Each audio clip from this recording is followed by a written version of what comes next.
Eu, o Júnior e uma garota que trabalha lá na loja de água, uma motoguel, que trabalha lá. Começou. Amanhã faz 10 anos que minha mãe faleceu. Ah, que sorte, hein? A minha irmã fez Que bom, né? aniversário Se no livrar 1º de do corpo de agosto. carne. Deve ser uma delícia se livrar do corpo de carne. Ah, eu também acho que é. Eu penso que é. Né? Ô, Júnior, já gravou, Júnior? Já está começando. Vocês sabem que quando o espírito não fica preso aqui, é um alívio, né? Quando chega a nossa hora. Quando chega a nossa hora, não é para ficar torcendo para isso acontecer, não. Tem que viver bem. Mas vamos falar o seguinte, ó. Vamos pensar em Deus Jesus agora e agradecer por estarmos reunidos e discutirmos esses assuntos. E agradecer também pela presença de todos vocês encarnados e de todos os desencarnados. Pedindo a Deus e a Jesus que possamos ter a inspiração necessária e que possam os mentores se incumbirem das movimentações, ampliando nosso entendimento e compreensão.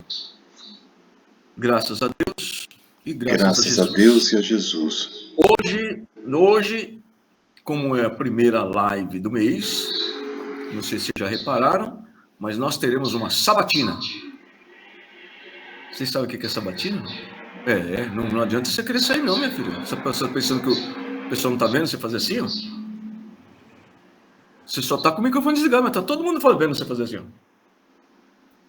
Sua câmera está ligada. Vamos lá. A reencarnação. A encarnação na Terra, dizem que é um planeta de prova e expiação, né? De fato, é um planeta de prova e expiação. Muito bem. Aí você está lá no nosso lar, bonitinho, bonitinha, né? Brilhando assim, iluminado, parecendo um facho de luz no Natal, que coisa mais fofa. Aí chega a sua hora de reencarnar, tá? Chega a hora de reencarnar. Fala, ó, você vai reencarnar aí. Nós precisamos dar uma olhada lá naquela programação lá. Quem faz a programação da sua reencarnação? Tem que levantar a mão aí, quem quer responder. Vamos, gente, acorda! É nós mesmos. Nós mesmos e os nossos. Mesmos.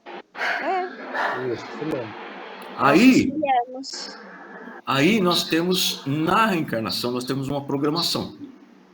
A gente vai pedir algumas coisas e vai programar como vai ser a nossa vida. Mais ou menos assim, ó.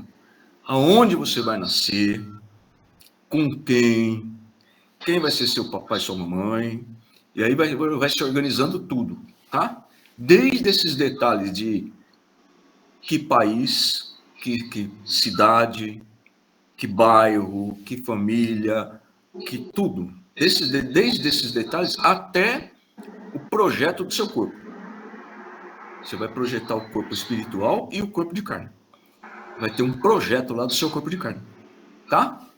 Aí você programa a sua reencarnação. Nessa programação de reencarnação, que tem que ser aprovada, vai constar lá as provas e as expiações. Agora fica bom o negócio. As provas e as expiações também são escolhidas por nós. Vamos, gente. A gente também escolhe as provas e as expiações que vamos passar na reencarnação? Sim ou não? Força, eu gente. Acho que sim. Eu acho que sim. Ou não? Sim. Abre aí, Edson. Eu acho que algumas coisas não.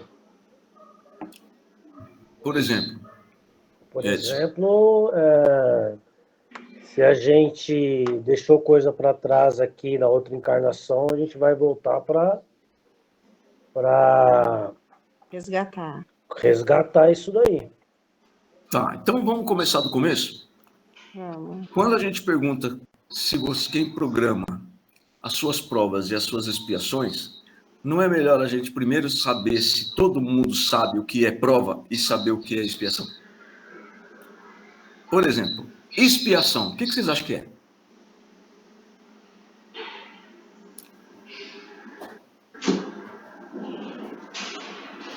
Tem gente procurando no Google. Ó. A Marli acho que está procurando lá no Google. Ela está olhando assim. Expiação é um momento de sofrimento, pode ser? Mais ou menos. O que mais? Não é uma coisa para a vida inteira. Agora, provação é uma coisa que eu vou carregar minha encarnação inteira. E expiação é só aquela fase. É isso? Estou certo? Não sei. Expiação, para mim, é o ônus, né? Que a gente acumula na outra encarnação. E aí, depois, a gente tem que vir para passar algumas coisas para justamente a resgatar, né? E o Júnior? Que tá aprender, na verdade. O Júnior tá com sono, né? Vamos falar a verdade. Olha ele com aquele cobertorzinho ali. Júnior, o que você acha, Júnior? O que é prova e o que é expiação? Que eu me lembro, expiação é o resgate de uma falta. Você pede, né, para você passar por aquela, vamos dizer assim, por aquela situação em que você vai, de alguma forma, resgatar uma falta que você cometeu. A prova você não escolhe, ela acontece. Quem mais? Eu acho que o jeito que o Júnior falou é ao contrário. Ah, é ao contrário? A expiação, expiar algo, é você, como se você estivesse pagando, né? Como se você na carne você tivesse roubado, tá bom? E fosse pagar por esse roubo. Então você vai ter que, como os meninos falaram aí, mais ou menos um resgate, né? Alguma coisa que você fez de errado e tudo mais. Isso é expiação. Então, na minha opinião, as expiações, elas são automáticas. A diferença é que algumas expiações, às vezes você não está ainda preparado para passar, então vai ficar para a próxima.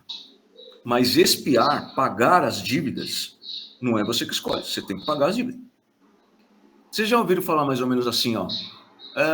Você me desculpa, né? A pessoa faz alguma coisa errada com você, ou pensa que fez, ela fala assim, eu estava nervoso, você me desculpa? Não. Não, porque você não consegue tirar a culpa da pessoa. Você pode perdoar. Mas a culpa, você não tira, porque ela tem que pagar por aquilo ali. Mas você perdoa. Então, quando a pessoa tem culpa, não dá para tirar, não dá para perdoar. E quando a pessoa erra, comete algum erro, ela vai expiar aqueles erros, aquelas faltas que ela teve, pagando por aquilo de alguma maneira. Por exemplo, eu matei alguém. Ou alguém me mata na próxima encarnação, ou eu salvo vidas. Evidentemente, sem saber de nada disso, porque senão não tem mérito. Certo? Agora, as provas, a gente escolhe de acordo com o que a gente acha que tem capacidade de provar que sabe, que já aprendeu a lição. Mais ou menos assim, né? Você aprendeu a lição na escola, agora nós vamos lá para a sala de aula, que a professora já lê e vai aplicar a prova bimestral na escolinha lá. É prova, você estudou o bimestre inteiro e agora vai fazer uma prova.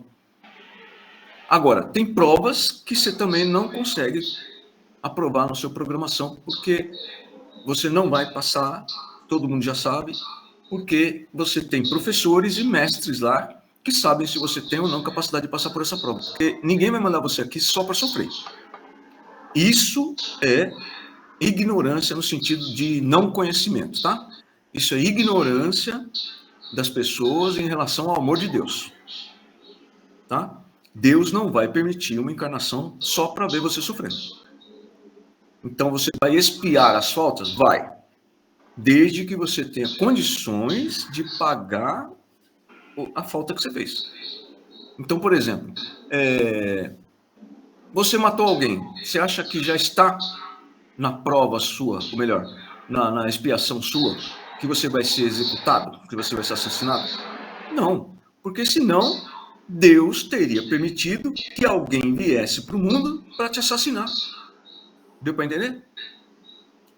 Deus não quer que ninguém venha para cá para assassinar ninguém. Então, não está programado para você ser assassinado. Pode acontecer. tá? Pode acontecer. É causa e efeito? É causa e efeito. Mas não está programado para o Júnior reencarnar e matar o Hélio, porque o Hélio matou o Júnior na outra encarnação. Afinal de contas, a legislação nossa, ela é ruim porque ela pune o criminoso, ele fica num lugar pior do que o lugar que ele vivia. O que já dá para perceber que ele não vai se recuperar. E a humanidade da Terra, ela tem que se preparar para evitar o crime e não punir o criminoso. Um dia, nós não vamos ter crime nessa Terra, né? Quando a Terra estiver regenerada e tudo mais. Mas a gente ainda não faz as coisas que devia fazer para evitar que alguém cometa crime. Por exemplo, um monte de gente está passando fome. Né? Um monte de gente está passando fome. Vai chegar uma hora que o cara não tem saída, ele vai roubar vai furtar uma batatinha Ruffles lá na minha loja, enfim. Vai acontecer. Ele não deveria precisar roubar para comer, nem furtar. E aí começa, né? O cara faz um furto, depois ele faz um roubo, aí ele vai ficando violento, e etc. A sociedade trata mal, aí ele é punido, né? Porque cometeu um assalto, e jogam ele numa carceragem onde ele vai aprender, ele vai participar de grupos organizados dentro do presídio, ele vai participar do PCC aqui em São Paulo, do Comando Vermelho no Rio de Janeiro, e os dois, Comando Vermelho e PCC, dominam o Brasil e já estão no exterior. Né? O PCC tem célula criminosa organizada na Europa, quase na Europa inteira já. Você sabe como que começou o PCC? Você sabe o que é PCC, né? Não? Houve um acordo entre a mídia e os governos estaduais e federais para não falar mais PCC. Eles falam crime organizado, que é para não dar ibope para o PCC e nem para o Comando Vermelho. PCC é o primeiro comando da capital. Não sei se vocês se lembram, mais ou menos lá para 2006, os meninos aí talvez lembrem, que aqui em São Paulo a gente chama de virar, né? No criminal a gente chama de virar. Aqui em São Paulo eles viraram o presídio e tocaram fogo na cidade. Vocês se lembram? Que teve um blackout, por assim dizer, né?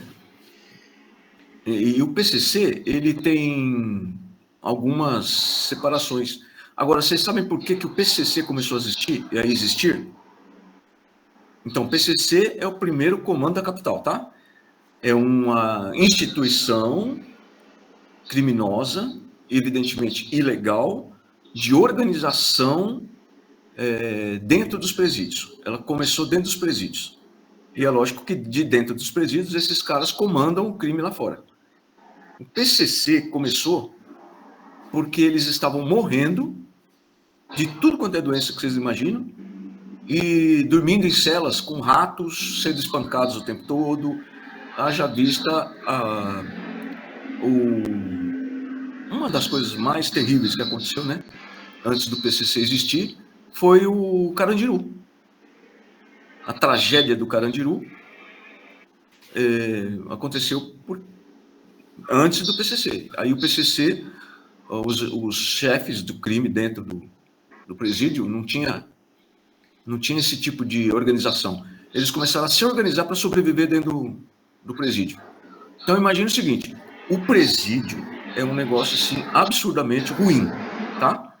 Mas há 40 anos atrás era como pior do que uma pessoa no próprio inferno. Não tinha lugar pior do que aquilo para viver. Tem cadeias piores no mundo, mas igual era no Brasil, é difícil. Então eles se organizaram para sobreviver. Descobriram um meio de se sobreviver e de ficarem mais fortes do que eram antes, quando estavam na rua. Mas enfim, quando o cara comete um crime, ele é preso e é punido. E nós ainda não conseguimos evitar que haja crime. Porque para não haver crime, nós temos que repartir melhor a riqueza da terra. Se todos nós nos reuníssemos, imagine o seguinte, vamos supor que fosse criado um imposto, tá bom? Um imposto para todo cidadão brasileiro ter descontado todo mês no salário dele R$1. R$1, só R$1, todo mês. E esse R$1 fosse para uma instituição sabidamente honesta, capacitada, controlada e trabalhada por voluntários da própria sociedade.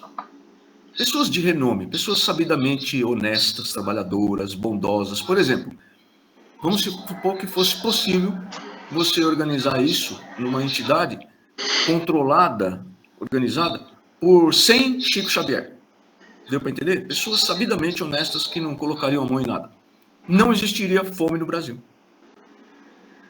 Porque nós somos hoje, embora tenha aí um monte de criança, gente que não tem nenhuma renda, nós temos hoje em torno de 150 milhões de habitantes no Brasil.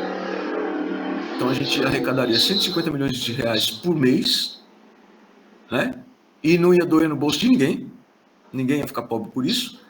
E eu estou falando R$1 em termos didáticos, não é para você imaginar, mas 150 milhões não é nada. Não, é só para ter uma ideia. Nenhum cidadão de bem se recusaria a ter descontado na sua fonte de renda, seja qual for, R$1. Porque não vai mexer, não vai mexer nem no pobre mesmo, aquele pobre que ganha Bolsa Família, não faria diferença nenhuma para ele, ganhar R$1 menos ou a mais. Mas juntando R$1 de 150 milhões de pessoas aproximadamente, faria diferença na vida de uma população, talvez de um estado inteiro, como o Brasil, como São Paulo. Então, nós não temos isso ainda. Mas vamos voltar às provas.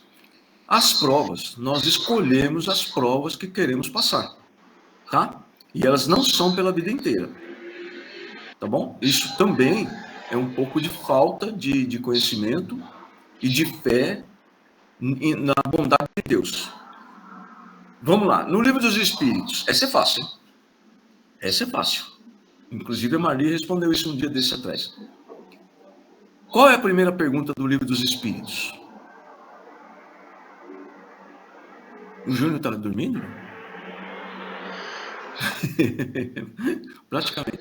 Qual é a primeira pergunta, a primeira questão no Livro dos Espíritos? Eu aprendi com o Adalberto que eu não durmo, eu desdobro. Tá bom, o Adalberto também faz isso. Tanto na primeira edição, que tinha 501 perguntas, questões, quanto na de 1019, da segunda edição, a primeira questão do Livro dos Espíritos é a mesma. Qual é a primeira questão do Livro dos Espíritos? Eu não vou responder, eu vou deixar uma chance para os outros participantes do grupo. Isso mesmo. Todo mundo aí já leu o Livro dos Espíritos, tá careca de ler, né, Júnior? O Livro dos Espíritos, de ouvir, de pegar o audiobook no YouTube, inclusive aquele que eu e o Júnior fizemos, o que eu tenho certeza que todos vocês já ouviram. O Livro dos Espíritos, 1857. Foi eu e o Júnior que gravamos. Qual é a primeira questão do Livro dos Espíritos em qualquer edição? O Júnior também não sabe? Então o Júnior também sabe. Tem que saber, né? Nós lemos o livro inteirinho e fizemos o áudio, né? O Edson também sabe, que o Edson é um cara bambam, ele já tá careca. Olha lá, tá ficando careca na lateral, ó. De tanto ler que é perto do ouvido aqui, de tanto ouvir o audiobook do... A Dona Inês, eu sei que a Dona Inês sabe. Não sei se ela tá me ouvindo, mas ela sabe. Qual é a primeira questão do Livro dos Espíritos? Agora, você imagina, se a gente não sabe qual é a primeira questão do Livro dos Espíritos, que é a questão mais importante do Livro dos Espíritos, é a primeira questão. Imagina se eu perguntar qual é a questão 459 do Livro dos Espíritos. Gente, aí você já vai querer forçar a amizade, né? Não, eu falo da 459 porque eu falo muito dela. Tudo bem, que a primeira até vai, agora até... Tá. Não, é que eu falo da questão 459 muito mais do que da primeira questão. Por isso que eu sempre menciono ela. A primeira questão do Livro dos Espíritos, minha gente, é assim, ó. O que é Deus? Olha o tamanho da questão. O que é Deus? Agora vem a parte mais complicada. Qual é a resposta do Espírito Verdade? O Júnior também não sabe, porque ele tá desdobrado. Ele está desdobrado e ele não tem condições de responder em desdobramento, tá? Ele só vai lembrar disso amanhã. Amanhã de manhã ele vai pensar, nossa, eu desdobrei, parecia que eu estava numa live, mano. A live muito doida. Agora eu preciso da ajuda para a resposta. A Marli sabe a resposta. Eu sei, mas eu vou deixar a oportunidade para os outros. Não, Mas eu sei o que é. A pessoa que não sabe a questão não sabe a resposta. Pode falar. Deus é a inteligência suprema, causa primária de todas as coisas. Muito bem, parabéns. Deus é a inteligência suprema, causa primária de todas as coisas. Vocês perceberam que a resposta não é Deus é amor? Perceberam? Deus é soberanamente justo, bom, amoroso, caridoso, tudo que você imaginar de melhor, de impossível, e mais 1 trilhão de zilhão de coisas que você nem imagina, porque o nosso corpo de carne, a nossa inteligência, ela está bloqueada, por assim dizer, por um corpo de carne. Os nossos sensores, né? Os nossos aparelhos sensitivos não conseguem entender muita coisa por causa do corpo de carne. Nós não temos aparelhagem suficiente para entender algumas coisas, tá? Então, se você imaginar Deus, né? Aonde ele está, como foi isso tudo, como ele surgiu, de onde ele veio, como é que esse negócio de Deus, você começa a pirar. E essas perguntas estão todas no livro do Espírito. Então, por exemplo, se Deus surgiu em algum momento, alguém tem que ter criado ele. E aí ele não seria o criador de tudo. Olha que interessante. Aí o cara começa a ficar doido, né? Fala, nossa, mas se Deus não foi criado por nada, se Deus não passou a existir e ele existe de toda a eternidade, nossa, que negócio doido. Bom, Deus é a inteligência suprema. O que mais, Marli, que eu esqueci agora o negócio? Causa primária de todas as coisas. Causa primária de todas as coisas. Deus, ele é tão soberanamente justo, bom e amoroso, entre outras qualidades que ninguém consegue alcançar, que ele não colocou você aqui para você sofrer, gente. Então você não veio aqui para fazer prova a encarnação inteira, e você também não veio aqui para espiar, para pagar contas que você não tem capacidade de pagar. Coloca na legislação humana, que é muito inferior a Deus, e você vai ver que nenhum juiz vai forçar você a pagar uma dívida que você prova que não pode pagar. Não é assim? Você está lá com uma dívida. Vamos lá, a mulher põe o ex-marido, o pai da criança, na justiça para receber pensão alimentícia. O cara vai ser citado, né? O popular intimado, que o Edson está lá também careca de saber sobre isso, estudante de direito acadêmico que ele é. Vai passar em primeiro lugar na prova da OAB, quando se formar. Aí ele vai fazer assim, ó. O Edson vai advogar para esse camarada e eu vou advogar para a mulher que está pedindo a pensão. Aí o cliente dele vai provar para o juiz que ele não tem condições de pagar R$1.000 por mês. O juiz vai forçar ele a pagar R$1.000 por mês? Não. Se ele provar, ele não vai se forçar. O juiz, não adianta o juiz falar assim, não, mas R$1.000, meu amigo, não paga o sustento dessa criança. Você vai ter que pagar 1.500. Não existe isso aí. Compreendeu? Porque o cara provou que ele não tem capacidade para pagar o que a mulher pediu. O juiz vai pegar o quanto ele ganha, o quanto ele provou, e vai calcular 33% do que o cara ganha vai servir como alimento. Ou seja, é dentro da capacidade do alimentando, do alimentante, que ele vai pagar para o alimentando. Tá? Se a justiça dos homens tem essa capacidade de saber o que é justo e o que é injusto, o que uma pessoa pode ou não pagar, Deus muito mais. Então Deus, que é infinitamente superior nas suas leis naturais e divinas à lei humana, Deus colocaria você aqui para pagar uma conta, espiar uma conta, uma dívida que você tem e que você não tem capacidade de pagar? Não. Você só está aqui para acertar contas das coisas que você tem capacidade de acertar. Muito bom. Então tá bom. Então vamos expiar as faltas. Vamos pagar os débitos anteriores. Vamos tirar aquele carnê das Casas Bahia da gaveta. Vamos lá acertar as contas. Certo? Está atrasado, vamos pagar tudo, vamos fazer um acordo. Beleza. Então até na justiça humana, você faz um acordo para parcelar a dívida. Por que você viria para cá para pagar dívidas numa porrada só, com perdão da palavra, de um valor altíssimo e que você vai sofrer a vida inteira para pagar? Não existe isso aí. Nós é que colocamos isso na nossa cabeça. Primeiro, se você não tem capacidade mínima de fazer algumas coisas para expiação e também para as provas, você não reencarna. Você só reencarna quando estiver pronto. Tá? Por isso que você que programa a reencarnação. É de acordo com a sua capacidade. Você vai fazer um programa lá. Pega o caderno, faz uma lista, programa o que você vai fazer na encarnação e apresenta para os instrutores. Eles vão avaliar o que você está pedindo e olhar para a sua cara e falar, você está com cara de quem vai pagar. Não, eles sabem da sua capacidade, da capacidade daquele espírito que eles estão acompanhando na colônia. Fala, Hélio, não adianta você colocar isso aqui, que você não tem condições de fazer isso. Não é que você é burro, ou você é incapaz totalmente, é que isso aqui ainda não é para você. Entendeu? Você vai querer libertar a África inteira e virar um país absolutamente livre da escravidão, do colonialismo, da miséria, da fome, da doença, em uma encarnação? Esquece, você não consegue. Tá? Até porque ninguém conseguiu, então você também não vai conseguir. Tá certo? Hélio, então tá bom, mas essa parte aqui, você me desculpa também na parte religiosa.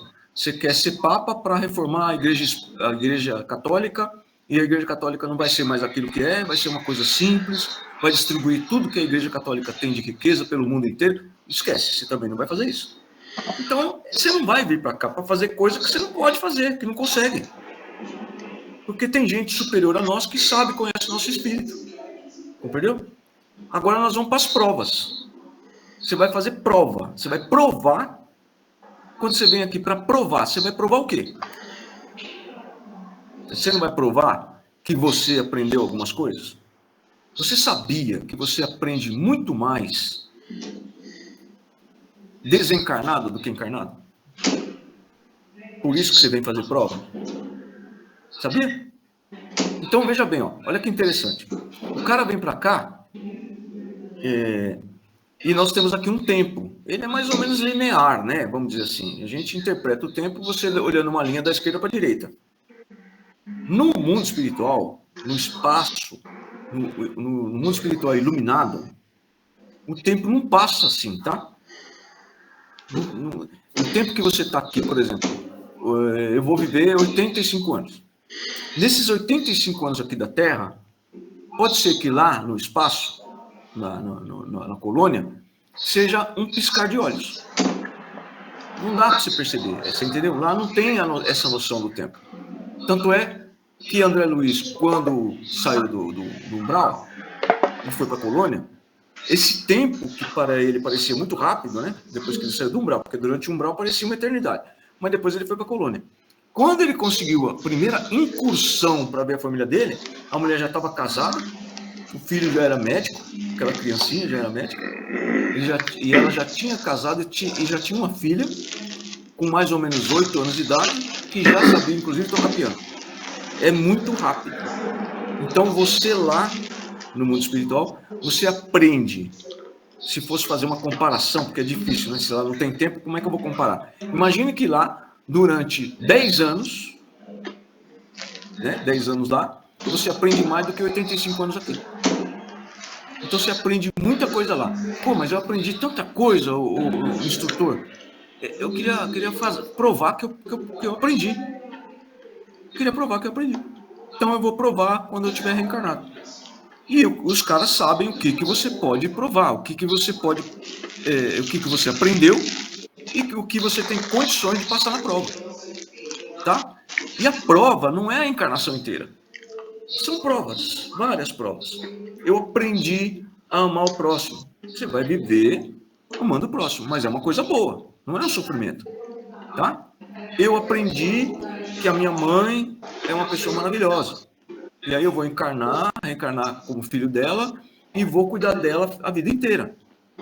Tem alguma coisa de ruim nisso? Tem algum sofrimento nisso? Não. Você pode ter mais ou menos trabalho, mas você não é uma coisa ruim. Você vai provar que você aprendeu que o espírito da sua mãe é um espírito iluminado, por exemplo, e que cuidou de você de várias maneiras em outras encarnações. Então, eu aprendi a amar esse espírito, devo muito a ele, na minha evolução, no meu progresso. Então, eu vou reencarnar filho dela e dessa vez eu vou cuidar dela direitinho. Beleza. O instrutor vai olhar lá e falar assim, ó, você me desculpa, mãe, isso aqui também não vai dar certo, não. Você vai até nascer como filho dela, mas essa parada aí, você não... Na hora do vamos ver, você vai abandonar a velha. Eu falo pra minha irmã que o que ela faz de cuidar da minha mãe é um negócio incrível. Até o meu cunhado, né? Meu cunhado cuida da minha mãe como cuidou da minha mãe e do meu pai, de uma maneira que nenhum filho conseguiu. Não consegue e nem quer cuidar, tá? Daquele jeito. Para nós tá tudo certo. Minha mãe ficando com a minha irmã e com o meu cunhado. Tô falando nós porque é isso mesmo, tá? Ninguém se incomodou muito com isso, não. E nós estamos ficando mais velho mesmo. Já entramos na idade de idoso e continuamos deixando a minha mãe lá, os cuidados da minha irmã mais nova e do meu cunhado. Essa é a realidade. Então não adianta você fazer, Hélio, uma programação de que você ama sua mãe, que ela é maravilhosa, que você deve muito a ela, que você vai cuidar dela quando ela estiver idosa. Blá, blá, blá. Você não vai cuidar. Por isso que nós estamos mandando a sua irmã, para sua mãe não ficar abandonada. Então não adianta, você não vai conseguir. Só que as provas, gente, são assim, ó. Eu tenho que provar que aprendi as coisas. Aí eu venho, reencarno, depois que eu passo a fase de criança, adolescência e entro na fase adulta, começa o bicho a pegar. Tá certo? Eu não lembro de nada. Não lembro de nada da dívida que eu tenho com ninguém, não sei, não é para saber. Tá certo? E também não sei quais as provas que eu tenho que passar. Muitas vezes não é prova nem muito significativa, tá? Mas eu reclamo de tudo. Reclamo de tudo. Fico chateado com tudo. Não saiu do meu jeito, eu já não gosto. Não interessa se a outra pessoa tem o jeito dela, não interessa se ela acredita ou não. Tem que ser do meu jeito. Só que eu também não falo muito assim, né? Isso fica escondidinho.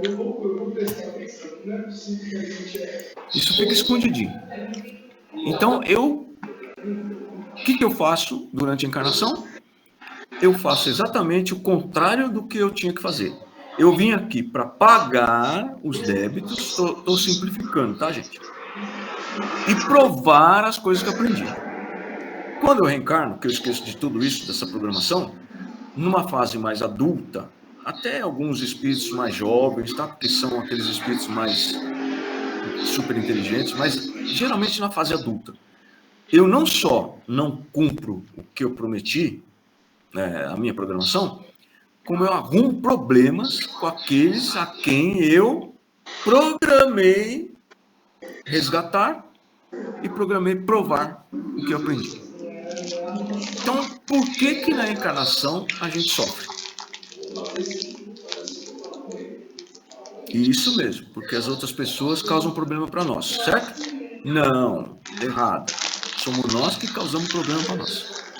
Não era para a gente causar problema novo nenhum na encarnação. Era para a gente estar aqui na prova e expiação, tá? Sem trazer problema anterior. Mas isso é muito difícil, tá bom? Porque problemas podem acontecer mesmo sem você ter provocado, sem você ter causado mal a alguém. Por exemplo, quando eu estava lá no Sinédrio, eu larguei aquele Sinédrio porque eu percebi que Jesus não era bandido, coisa nenhuma. Ele estava falando só coisa boa e eu saí do Sinédrio e fui seguir Jesus. Todos que eram do Sinédrio, naquela época, se tornaram inimigo meu.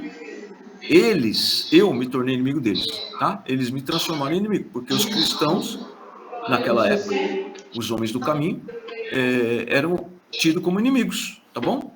Do status quo, do Estado. Quando eu passei a ser cristão, eu me tornei um inimigo deles. Eu fiz alguma coisa de errado para eles? Muito pelo contrário. Mas eu arrumei inimigo. Tá certo? Isso é uma coisa. Tá? Então isso aí eu tenho que resgatar? Não tenho que resgatar. Não causei mal a eles.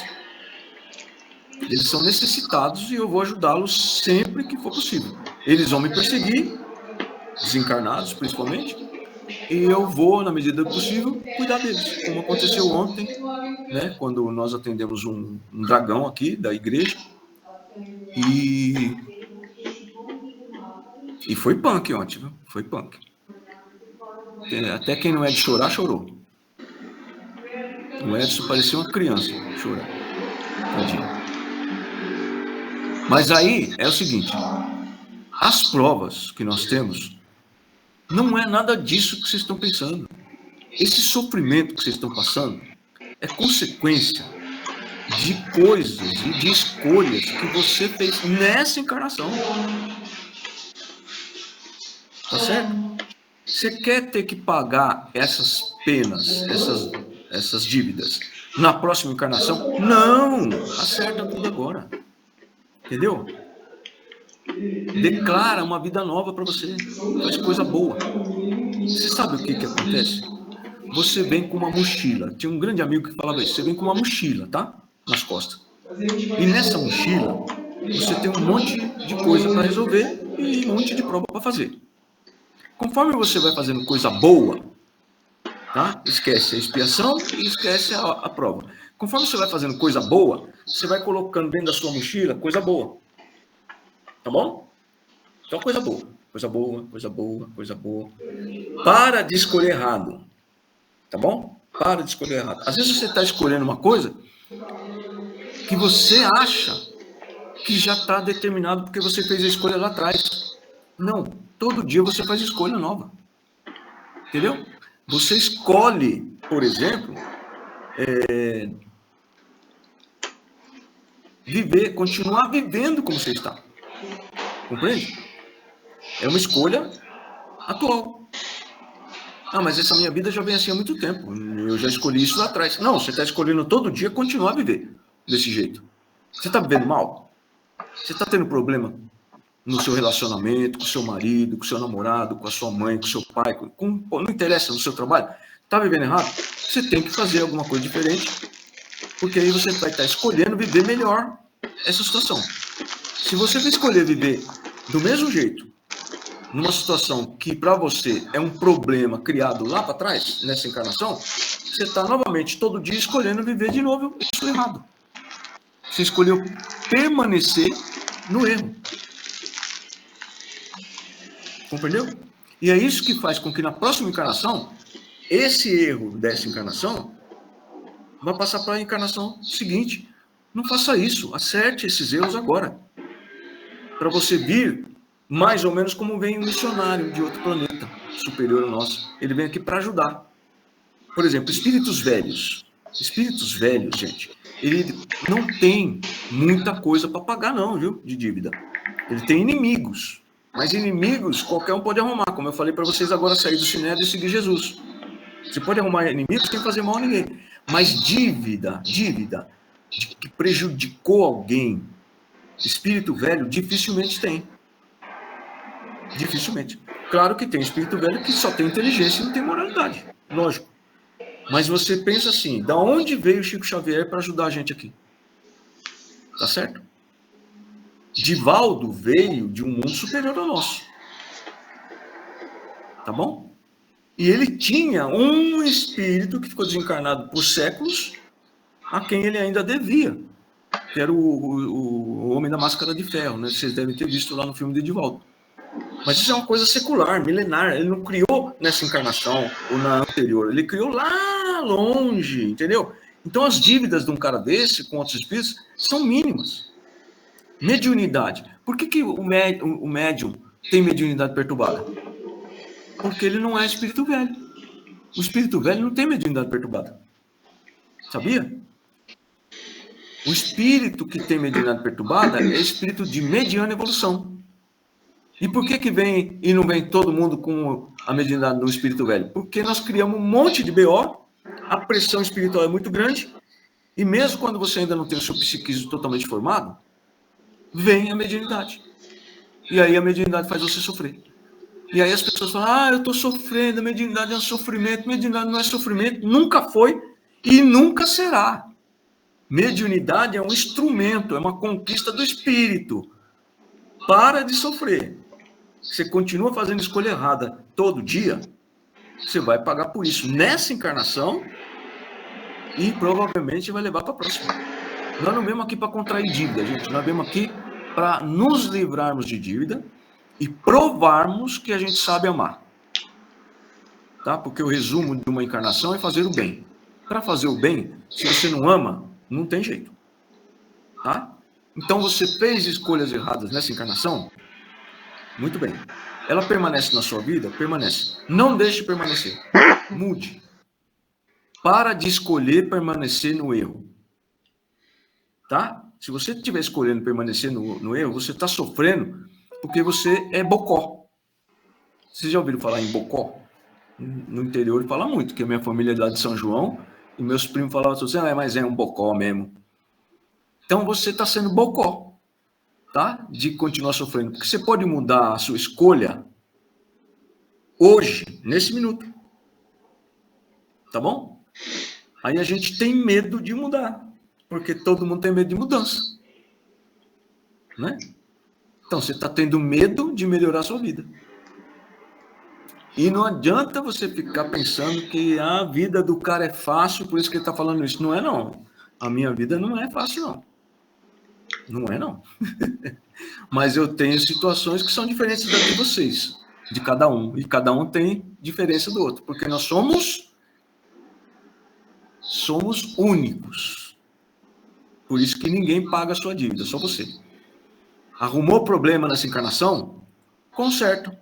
O problema que você arrumou, a escolha que você fez foi errada e você está vivendo mal, escolha não permanecer no erro. E para de ser covarde. A realidade é essa, para de ser covarde. Tem medo de mudar. Isso tem um nome, comodismo. Eu estou sofrendo, mas assim é mais cômodo. Claro que é mais cômodo, toda mudança exige esforço. Tá? Agora, quem é que se propõe a mudar para melhor? Pouquíssimas pessoas. Do jeito que tá bom. Do jeito que tá bom. O mundo que se lasque. Tá? Os incomodados é que se mudem. Eu tô certo. Meu jeito de viver tá certo. Tá, mas você tá arrumando confusão com todo mundo. Sim, mas é que todo mundo tá errado. Eu tô certo. Gente, então vamos fazer alguma coisa da vida, tá? Eu brinquei com aquele negócio de idade com a Jalene, porque era uma provocação mesmo por causa do contexto da live, tá? Hoje, as pessoas vivem facilmente com doença 90 anos. Tá bom? Tá pipocando um monte de gente aí. Aliás, é um terror da Previdência Pública. As pessoas estão vivendo 100 anos, cara. Doentes. Já pensou um cara que vive 100 anos, aposentado? É o terror da Previdência Pública, do famoso INSS. Então, você está com 50, está com 60, está com 80, está com 70, está com 85, você ainda tem muito tempo aqui na Terra para mudar a sua vida. Para de escolher permanecer no erro. Beleza, gente? Está no bico do corvo aqui. Vai acabar, provavelmente vai desligar sem falar adeus. Um beijo para vocês todos. Beijo. Fiquem com Deus. Tchau, Eu gente. espero que na próxima encarnação todos nós estejamos muito melhores. Tá bom? Jura? Se Deus quiser. Tchau, Jalene. Tchau, Se nós Edson. quisermos. Tchau, gente. Tchau, gente. Tchau, Edson. Júnior. Tchau, tchau, Jalene. Tchau, Lili. Tchau, Amanhã, Inês. se Deus quiser. Marli. Tchau, Daqui a pouco Ti. no grupo. Tchau, Hélio. Tchau. Vamos orar, Tchau. 21 horas tem pressa. Bom fim de semana. Pra Tchau. você Tchau, também. tchau, tchau. Tchau. Tchau. Tchau.